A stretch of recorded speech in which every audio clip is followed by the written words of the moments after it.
This is an introduction to Radical General Semantics given by Gad Horowitz at the University of Ljubljana in September 2010.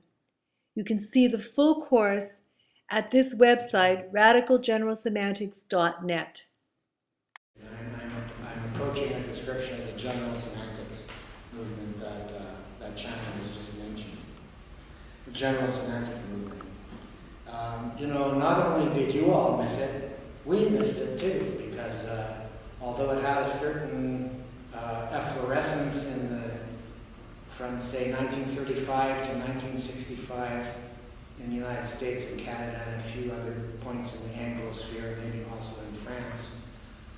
Maybe some people are old enough here to have remembered hearing about general semantics, but I doubt it.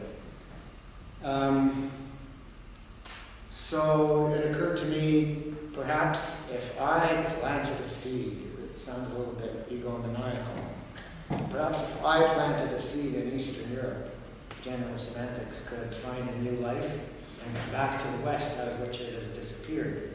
Now, history is a funny thing.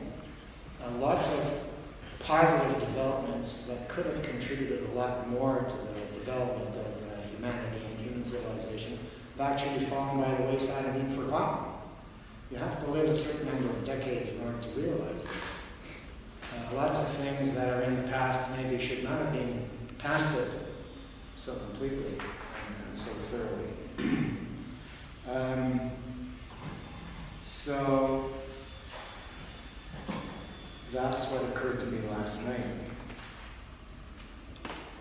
But I'd already decided to introduce this matter with a brief critique of the new leftism, which has been introduced into the world of political and all sorts of other philosophy by types like Deleuze and Derrida and Zizek and Badiou, etc.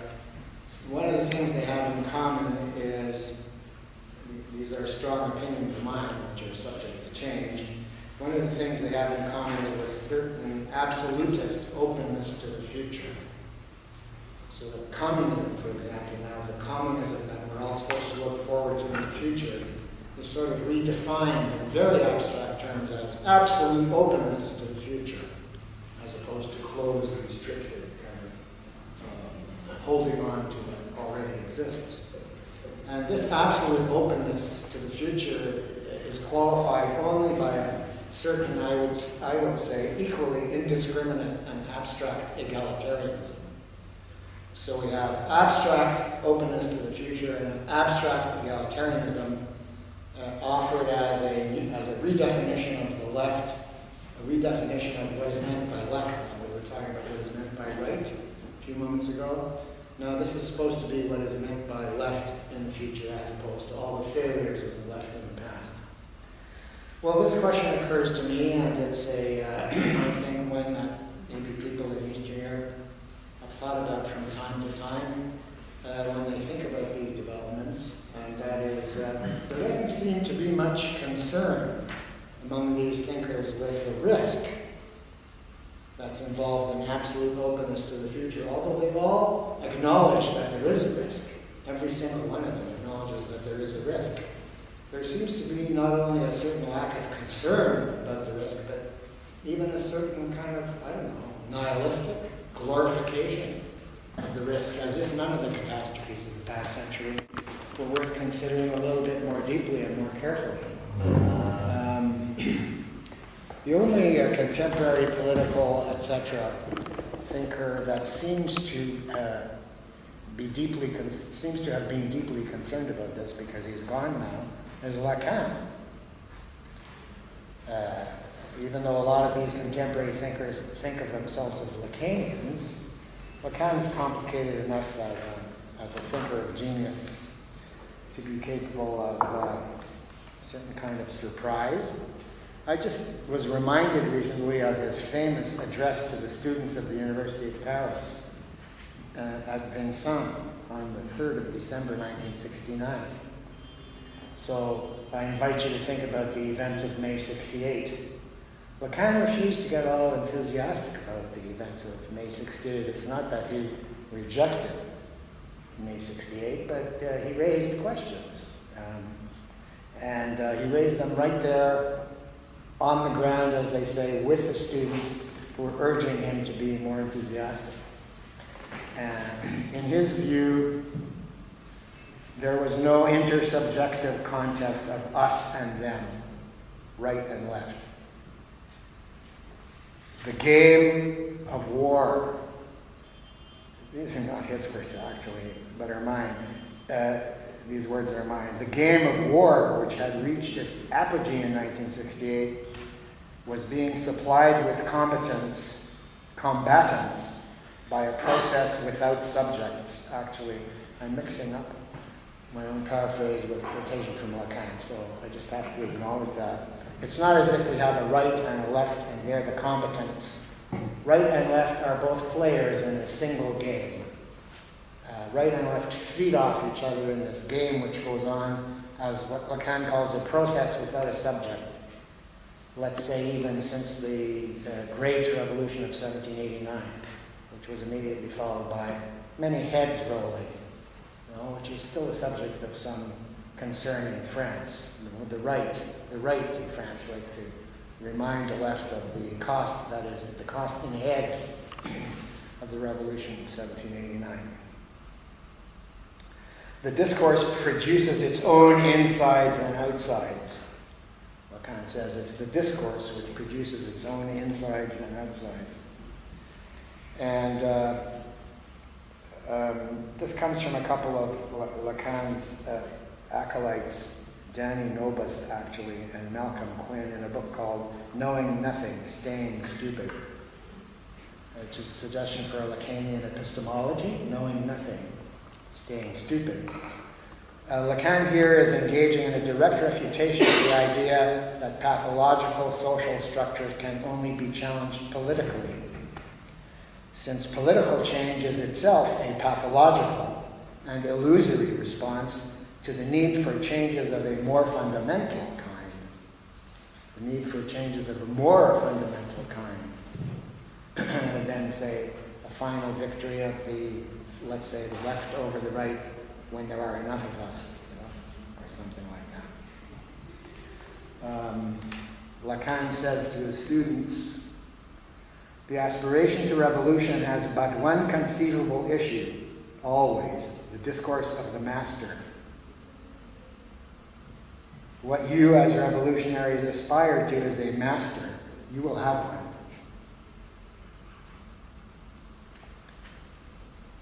For you fulfill the role of helots of this regime. You think that you're undermining this regime, but you're playing an essential function within this regime in its machine of self-perpetuation. This regime puts you on display. At that moment I thought about the black bloc which was breaking windows in my city of Toronto, not too long ago, for all the world to see. Some people even said that they were police and agents provocateurs. Well, where do you start to draw the line between the police and the agents provocateurs and the black bloc? And, you know, Lacan gets really rude at this point. He says it's the regime that puts you on display. It says, watch them fuck. So it's a process without a subject. The discourses of the master produce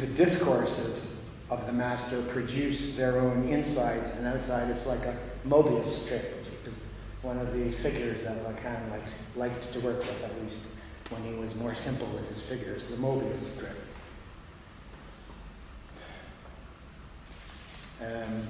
That's from, I've been partly quoting from pages 192 and 3 of the Danny Nobis and Malcolm Quinn book. All right. So now this feeling that another kind of transformation altogether is required rather than a political transformation. This is the anti-political thing in my title.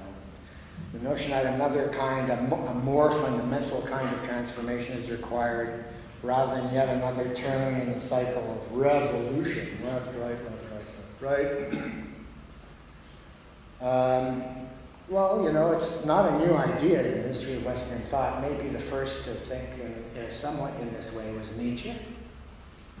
And you know, every one of the names I'm going to mention gives a very different take on this. Nietzsche, Henri Bergson, Heidegger, Husserl, Wittgenstein, Deleuze, Adorno, Marcuse, Derrida, Baudrillard. Maybe some of you have heard of the physicist, philosopher David Bohm.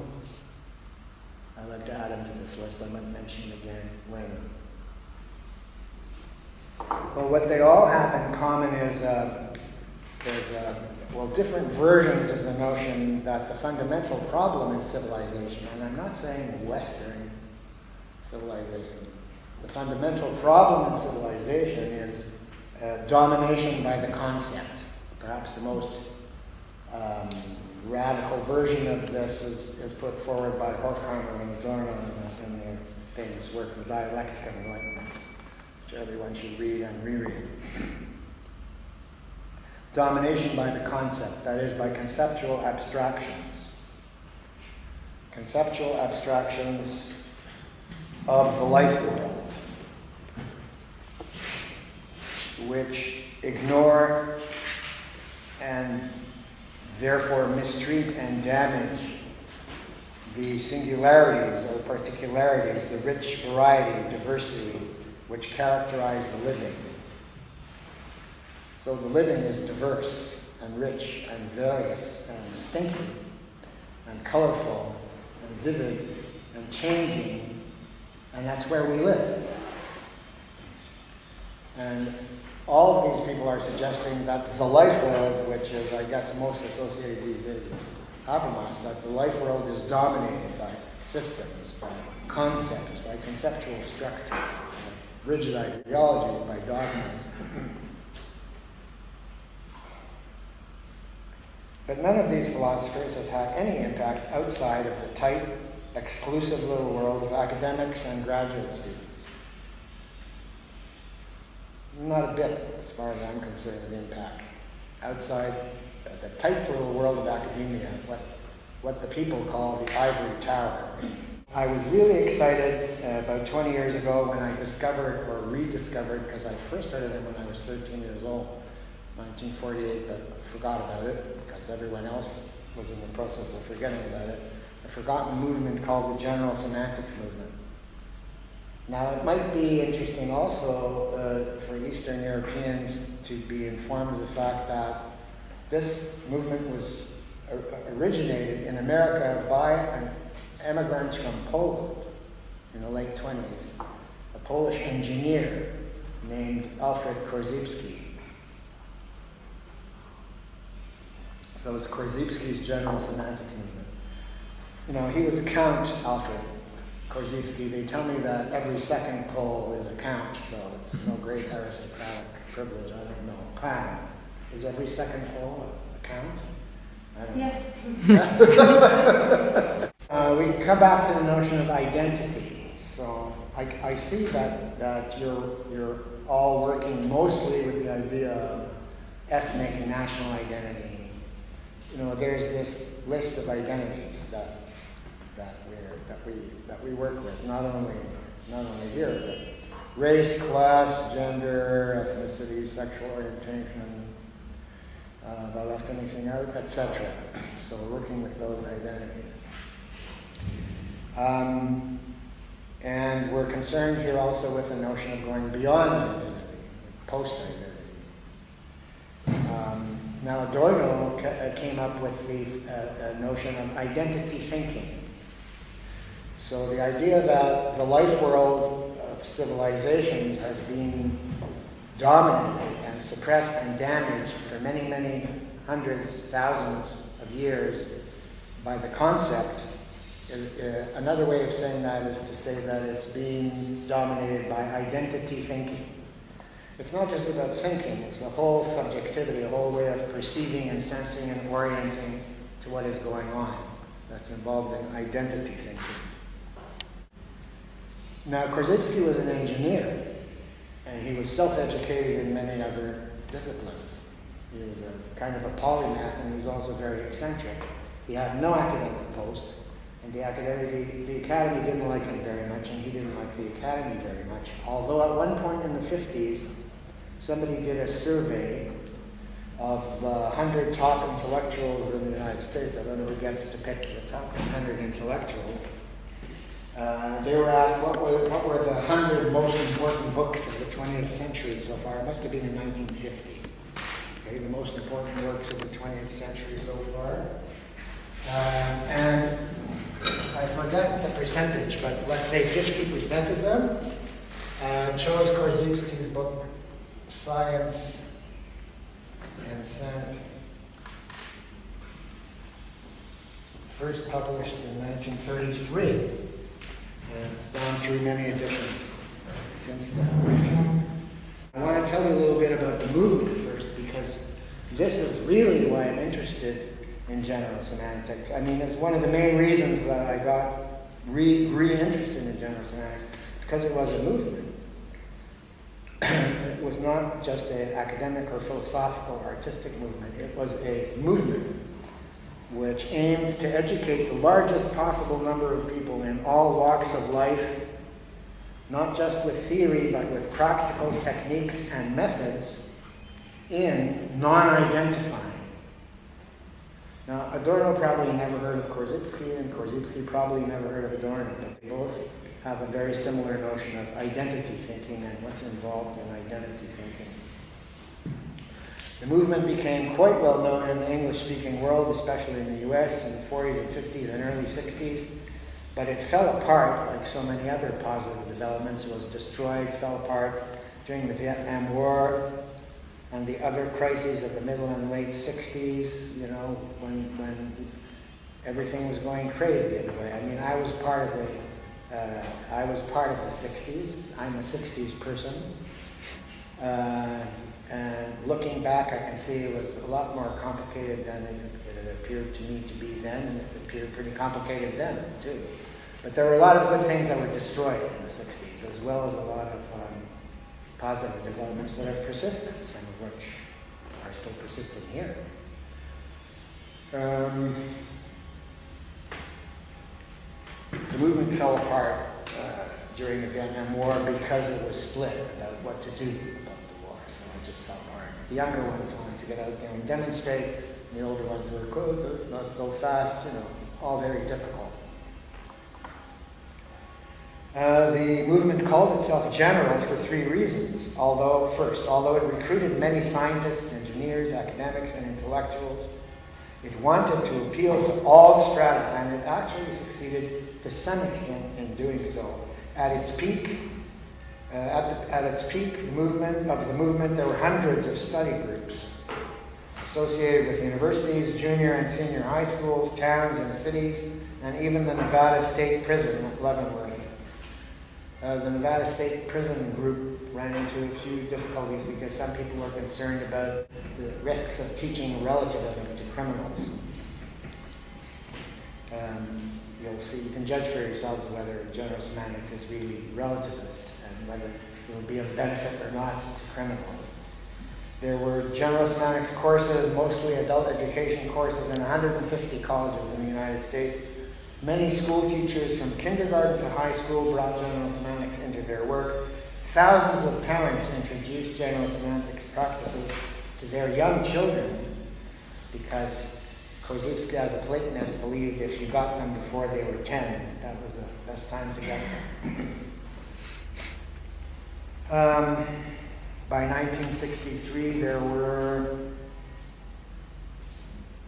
1963, every major city in North America had a general semantics outfit. Korzybski and his colleagues gave seminars regularly in many different venues. I came across, when I was researching the history of the movement, which really someone should do more of, I just got bored with it, a history of the movement.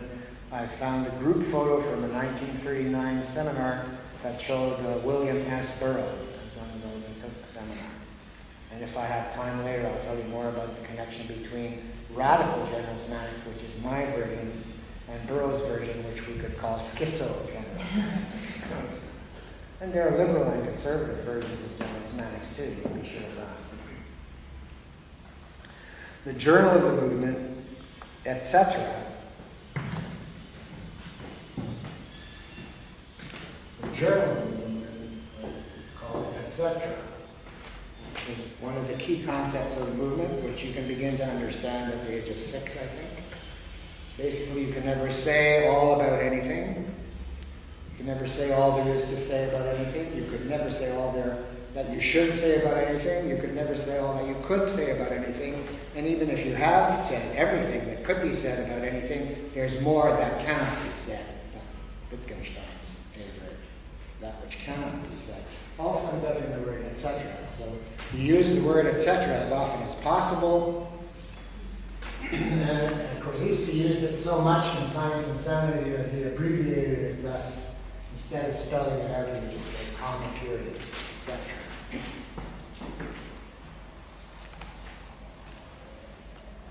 This movement had about 10,000 subscribers in 70 countries. I'm really laying into this because I want to emphasize the potential, the popular, culture-changing potential of general semantics, which is dead. But it blossomed a little bit for a little while. It was especially popular on university campuses such as Berkeley.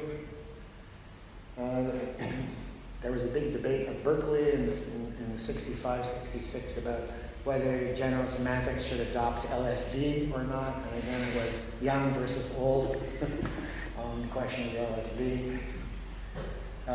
One of its editors describes it as, quote, only partially a learned journal. Its pages are open to anyone who can contribute ideas on issues of language and behavior in the light of their own experiences. Okay, there's a bunch of other reasons for the use of the term general.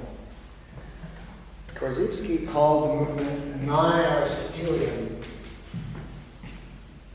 And dipping into Lacan a little bit lately, I'm far from being an expert on Lacan. I don't have enough time left to read enough Lacan. But Lacan also somewhere describes the fundamental fantasy neurosis underlying our civilization as Aristotelian. And there's a coincidence. Korzybski called general semantics an non-Aristotelian orientation.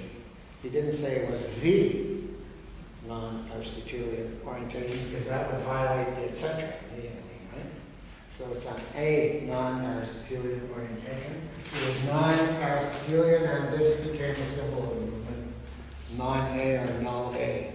Science fiction writer named A.E. Van Vogt was a follower of general semantics. Some of you may have heard of him if you're into science fiction. Wrote several science fiction novels with the word null-A in the title, although he didn't really understand it very well, if you ask me, but he was one of those who helped to popularize the movement. And anyway, it's a movement that says of itself you don't have to understand it very well. Nope. Wherever you are, whatever you can get, starting in kindergarten. And he also said that it was non-L, which means non-elementalistic. I'll say more about that soon.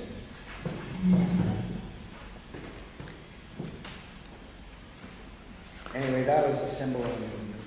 Now, if I had known, I wasn't quite sure who y'all would be, as they say in the South. I wasn't quite sure who y'all would be in terms of your interests and proclivities. If I had known that there were so many artists and performance artists here, I would have brought you a little object that Korzybski made with his own hands, which became the icon of the movement. Some even were concerned about the possibilities of worshiping it, which would have greatly displeased Count Korzybski. Very proud of having been raised in an aristocratic atheist Polish family. It's called the structural differential.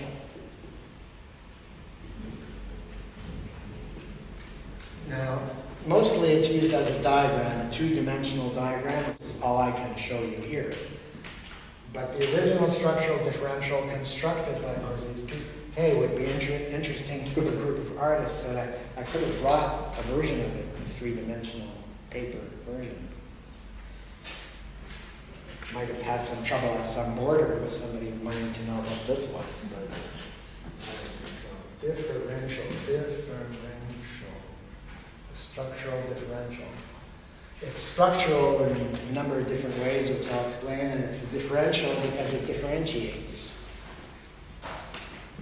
It differentiates among levels of abstraction. So for Korzybski, identification, identity thinking, was essentially identification of levels of abstraction.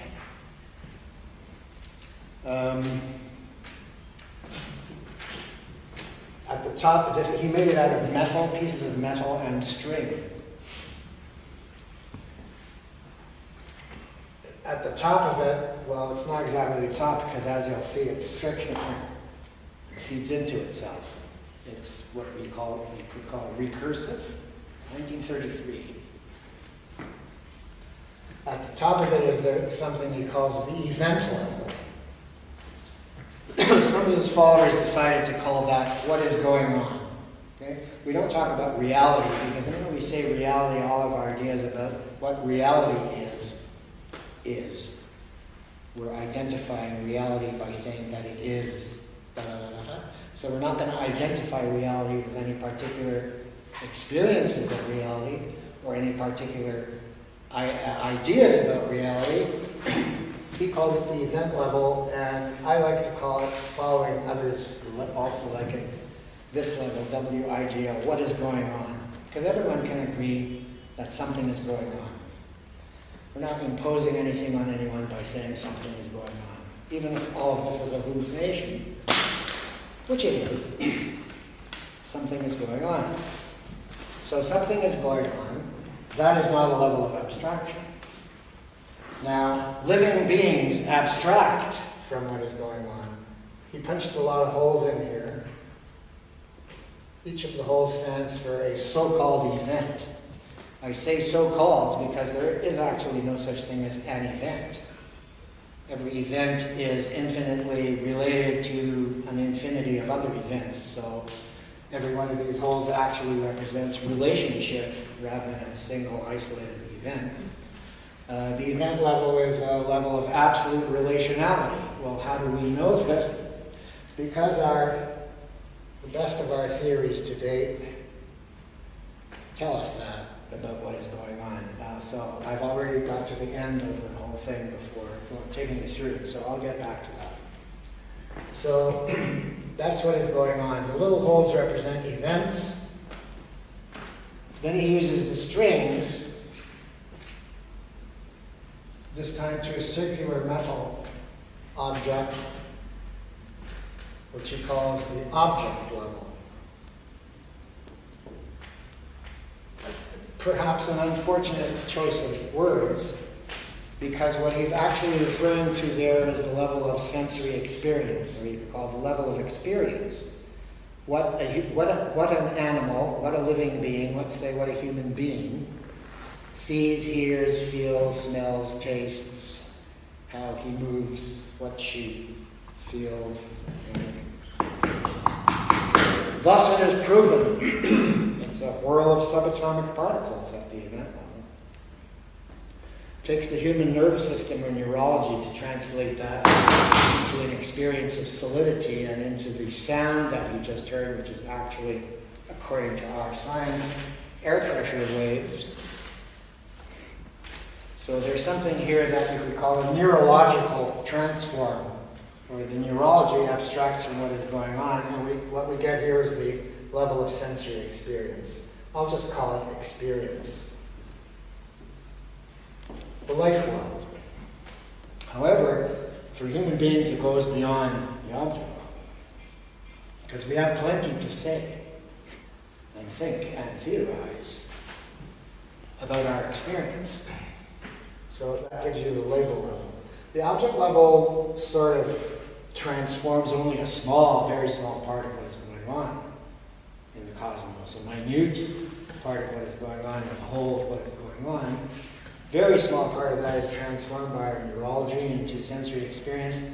And then we get label levels, successive label levels. What we say about our experience, what we say about what we say, what we say about what we say about what we say, blah, blah, blah, blah, blah, blah, blah, blah, blah, which is one of the things expressions he liked to use a lot, blah, blah, blah, blah, blah, especially when talking to academics And at the top you have the highest label level, Ln, L1, L2, L3, L4, all the way up to Ln. That's the best we've got in terms of our knowledge, our science and philosophy, etc., etc., etc., which gives us an idea of what is going on. But you see, it also feeds into what is going on. It also is going on. All these levels are simultaneous. The object level is part of what is going on. The label levels are part of what is going on. So obviously, our experience, and Lacan, of course, can tell you a lot about this, our sensory experience is not totally, but very largely determined, or at least very heavily influenced by our ideas about our sensory experience. So, Korzybski would say, when we say this is a chair, that is a theory. Korzybski says, whoever says anything is theorizing. He says, whatever you say it is not. You got the identity thing coming in, post-identity thing in 1933? He says, whoever you say you are not. Whoever you say she is not. So it's not, so it's about, we live in this process, but we know that we learn, practically speaking, there's all kinds of practical ways of internalizing, not just theoretically, but in terms of practical experience, internalizing the understanding that my experience is not what I say it is, even to myself. My experience is not what I say it is. Well, what is an unconscious mind? Experience is not what I say it is. My experience is not the same as what I say about it. And my experience is not the same as what is going on. My experience of what is going on right now, I can assure you, is quite different from your experience of what is going on right now. There are lots of different experiences of what is going on right now around this table. In fact, the minute I begin to think about it, my head begins to swim, because each one of you is having simultaneously many different and possibly contradictory experiences of what is going on right now. So, can you start teaching this in kindergarten? Well, every parent who had children that they were trying to introduce to general semantics would have a structural differential hanging on the wall in the kid's room. And one story that a parent sent into the journal, etc., because parents sent in stories about their experiences working with their children with general semantics. The daughter, 8 years old, invites a friend of about the same age into a room, and she sees this thing hanging on the wall, and she says, "What is that?" And the kid says, "You've never seen a structural differential before?" So yeah, I couldn't possibly teach it at a sub-university level. I have a hard time teaching it to fourth-year students. I'll be teaching it to first-year students next year for the first time, which makes me a little scared. But there were all kinds of people who were teaching this at many different levels of sophistication, in age and class and so on, appropriate manner in many different venues.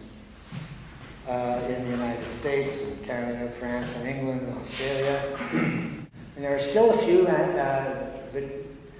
they're still around, but they're dying. And they've been very heavily Americanized and liberalized over the years. So that if you look at what they're doing now, you see just another almost highly sophisticated intellectual self-help kind of thing going on in the United States. That's why I call my version radical. Because Korzybski was not about helping people to get along better.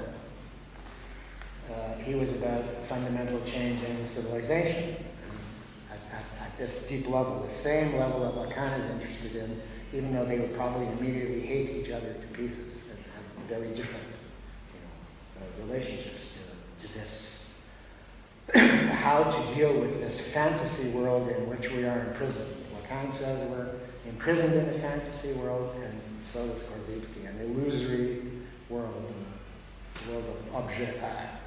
So people worked with the structural differential. They would go, this is not this, this is not this, they would point at it. They would say, this is not this is not that. It is not what I say it is not what is going on. They would work with that in their daily lives.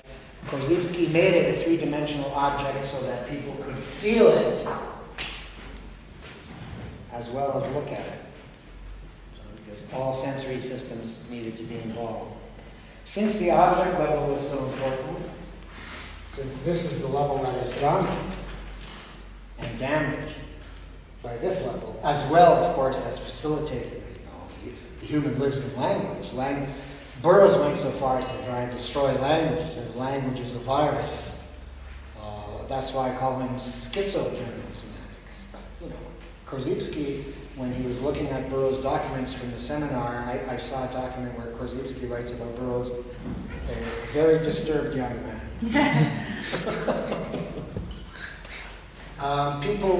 People were introduced to all kinds of practices at the sensory level of paying greater attention to what is going on for them in terms of seeing, hearing, feeling, smelling, tasting, moving. A lot of modern disciplines such as Feldenkrais, a lot of psychosomatic disciplines that are flourishing now in the world involve paying more attention at the object level.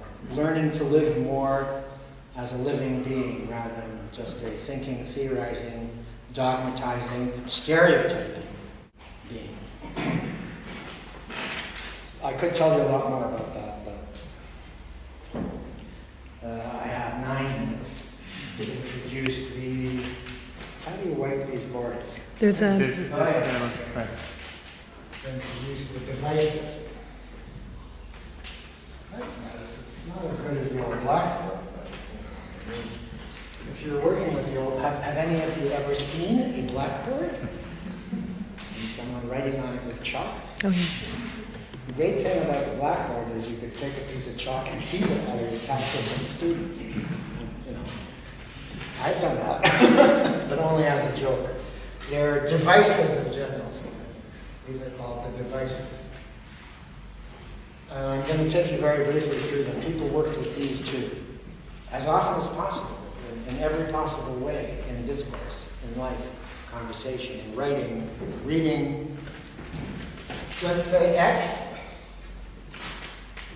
Let X stand for anything whatsoever, any person, situation, place, or thing.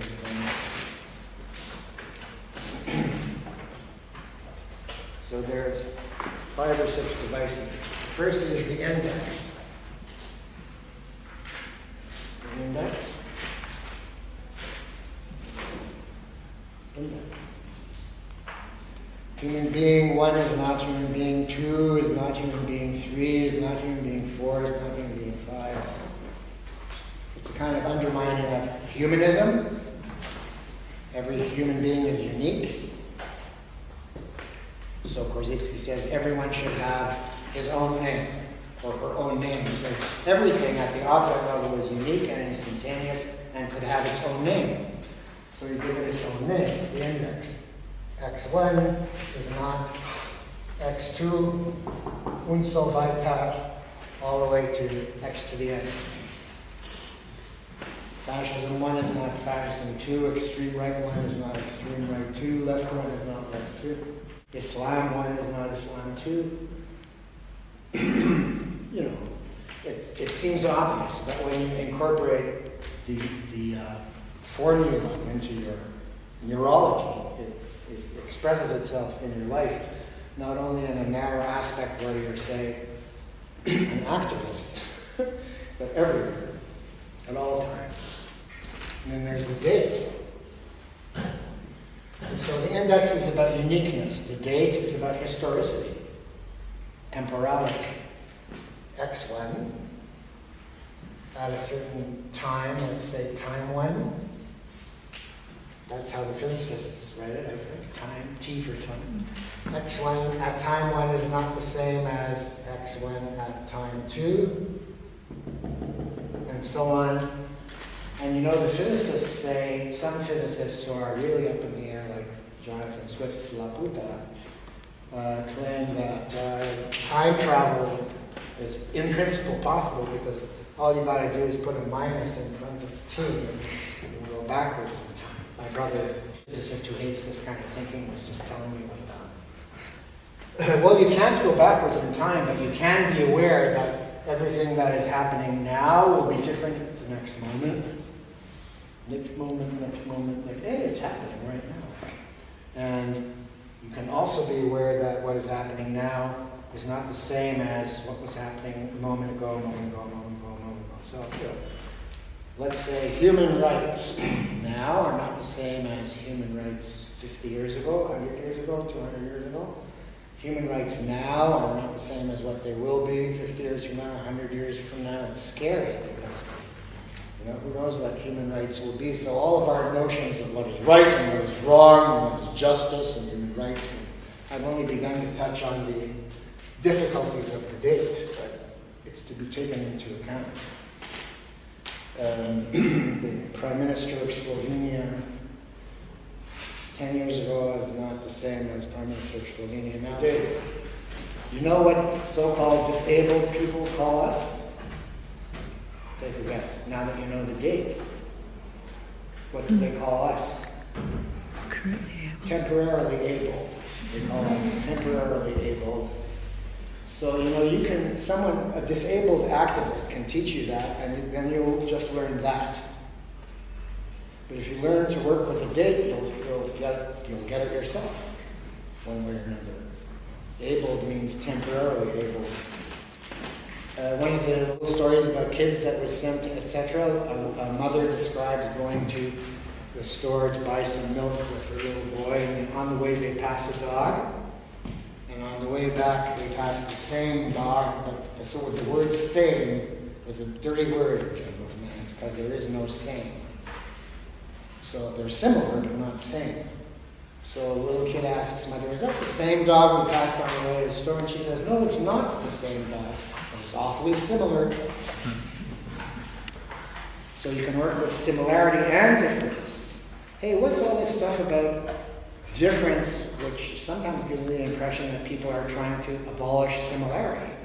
I mean, how can you have similarity without difference, and vice versa? How can you have difference without similarity? It's totally meaningless, difference, as a term in itself.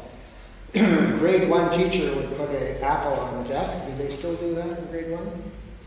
I get apples. You bring apples to the teacher in grade 1, the teacher puts it on the desk, and every day she asks the kids, is that the same apple I was here yesterday? She'd keep asking the question, is that the same apple I was here yesterday? It begins to go brown and rot and fall apart. At a certain time, at a certain moment, the kids get it. Maybe it hurts. The chain index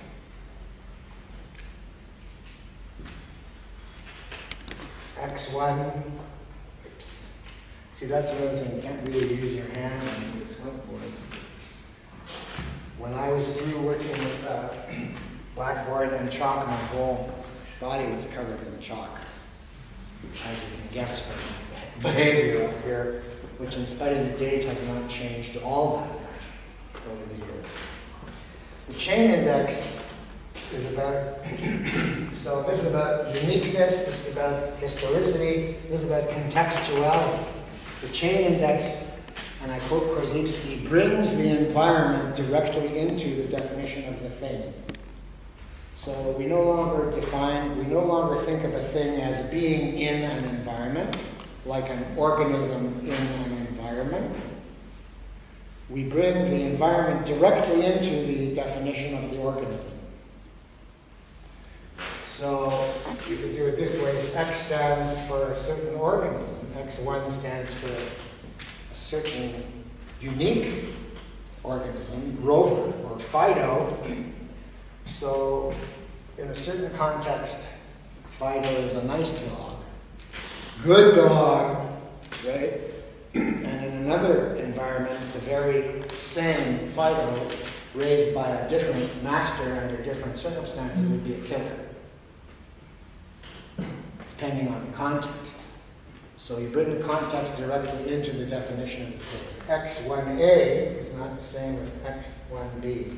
I read a very interesting study by a social psychologist about, it was called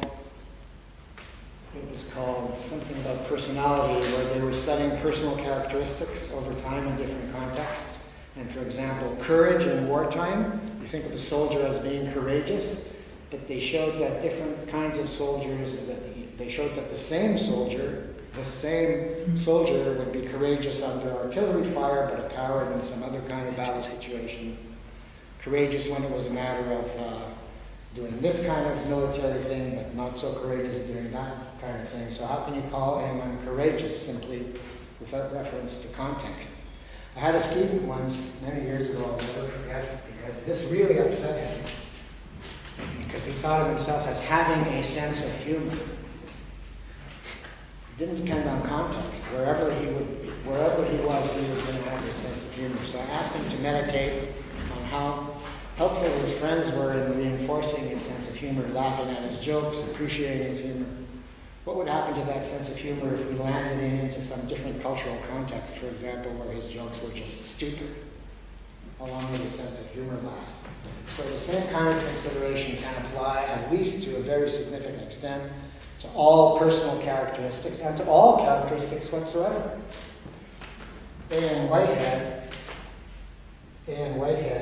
famously argued that an electron in a dead body is not the same as an electron in a living body. You can look it up if you want to understand it. An electron in a dead body is not the same as an electron in a living body. Different context brought into the definition of the thing. It's not the same. I asked my brother Igor, a physicist, what he thought about that. He said, that's ridiculous. He said, an electron is an electron is an electron.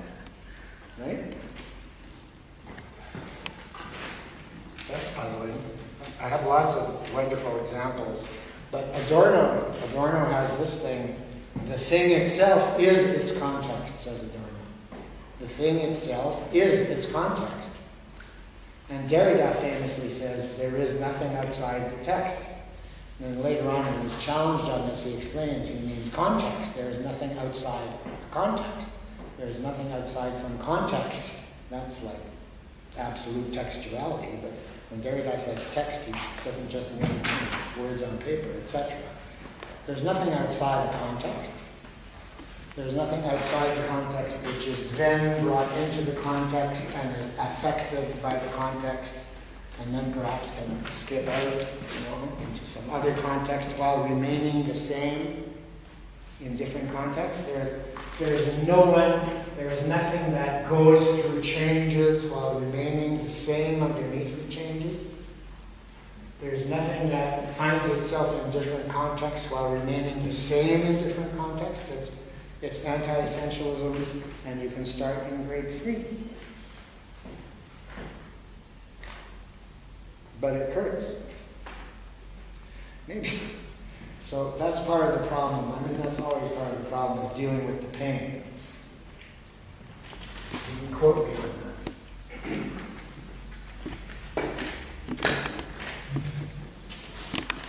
That's why Derrida is interested so much in mourning.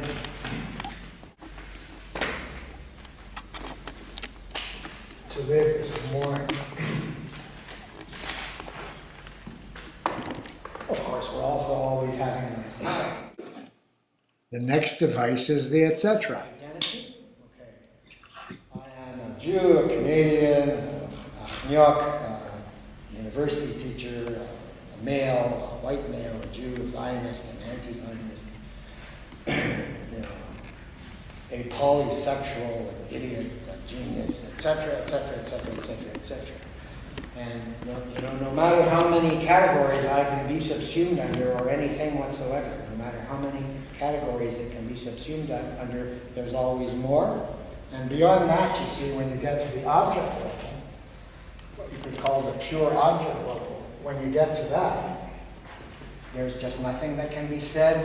It can't be categorized at all. It's beyond categorization at a certain point in the object level, maybe at every point in the object level, at every so-called point in the object level. Jesus. The etc. blows either horns. I once saw a poster put up by a fundamentalist Christian group. What horrible people they are. A poster put up by a fundamentalist Christian group which said, Jesus, either he was the Son of God or he was a liar. Okay. Haul in the exception. Jesus, Son of God, liar, carpenter, Messiah, prophet, bachelor. Was he a bachelor? There's a dispute about that. Etc., etc., etc. So it's wonderful. That's why the journal is called Etc. You want multiple identities? There it is. You want non-identity? There it is. You want ethics? Ethics is to relate to the other as etc. It's what one American social theorist whose name I might remember wrote a book called Alterity Politics. As an alternative, not an alternative, as a supplement to identity politics, alterity politics. Because alterity refers to the other beyond identity. Nealon, Jeffrey Nealon, yeah, wrote a book called Alterity Politics. I'm recommending it, but the best thing about it was the title, as is so often the case. And finally, there's a set of devices called the hyphen, and it is, in fact, a hyphen, and the quotes. So it's quotes and hyphen. Quotes and hyphens are, the chain index attacks elementalism. The quotes and the hyphens attack elementalism in a different way, which I could spell out, but I won't take the time. You take happenings that are separate in language, like space, time, matter. They are separate in language. Like somebody can come along and say to you, what is space? What is time? What is matter? Well, if you hyphenate them, you can see that they're not separate from one another. But, every space involves time, a space-time, and there's no matter outside of space-time, and there's no space-time without matter. Space-time is matter. That's the new physics. And Korzybski was very excited about the new sciences that were revolutionizing, or missed the opportunity to revolutionize our thought at the turn of the century. Order and chaos, medium and message, organism and environment, anti-Semite and Jew, life and death, all elementalistic terms, separated in language, not separate at all at the object level or what is going on. You can put it this way. Separate, yes, and together. So it's the togetherness of separateness and togetherness. You could see that on the structural differential because they're all happening at once. They're all together and yet they're all separate. It's the togetherness of separateness and togetherness. So much for the great fundamental conflict between the individual and society. Right? Marx tried to convey a similar thing with his term, the social individual. Right? So you could put quotes around that, or you could hyphenate them in order to show that they're never separate. The individual is always already social. The social is always already individual. What if we think that way? What if we live that way and not just write it on the whiteboard? What if? But of course, the most important one is body, mind. People are always trying to blame that on Descartes. If before Descartes everything was all right, Adorno takes it right back to the beginning, the Greek mythical beginnings in the dialectic of the language. You can see Adorno take it back to Odysseus. The artificial separation of mind and body. Subject and object, matter and spirit. Korzybski used to like to say, yes, jail for the body, church for the mind. And of course today we have for the body also yoga, physical education, free sex, And for the mind, we have not only church and school, but also internet, video games. I'm just blathering here, but body and mind, as elementalists, the terms go right back to the problem I started out with, which is about the domination of the life world by the concept. Domination of the life world by the concept with capital C. Someone here has written a book about Hegel, and we can't blame Hegel either, because at least he tried to bring it all together in a totalizing way, but the etc. would forbid totalization. Okay, so jail for the body, maybe war for the body. It's really hard to separate. Hey, what is war for? Is war for the body or for the soul? Mussolini thought that war was for the soul. Mussolini said, let me end with this. Mussolini said, war is for men what motherhood is for women. From there you can go to Lucy Irigaray and her thoughts about what it would be like to have a human civilization in which women were actually more important. Would it be possible to continue to make progress without war and destruction and enemies and holocausts and catastrophes? Well, I don't know. I haven't said a bit about what connections one can make between all of this and the problem of gender. It's there waiting. I have a whole thing here about sex, but, let's end with an anticlimax.